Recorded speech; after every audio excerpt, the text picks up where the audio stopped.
kanang boxing naman yun eh. Labag tag manok tatao. Oh, oh.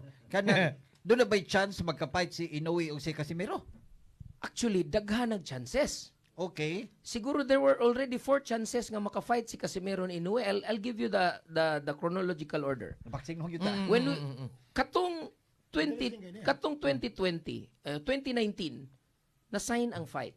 They Okay. will fight on April As early as 2019. 2019. Unsa ka They timbang? were signed to fight. Unsa They ka were timbang? both champions in 118. Okay. They were both champions. WBO World Champion. 118 is bantam. Bantam. Okay. WBO World Champion si Casimiro. And then Inoue was WBC and IBF World Champion. Okay. So meaning, interesado sila sa usag-usa. Oo. Now, Top Rank, nagahandle nilang duha, already signed a contract 2019 Okay. to fight in April of 2020. And you Oy, know what pandemic. happened? You know what happened in March of 2020. Oh, pandemic. So pag pandemic adto, na-postpone ang fight.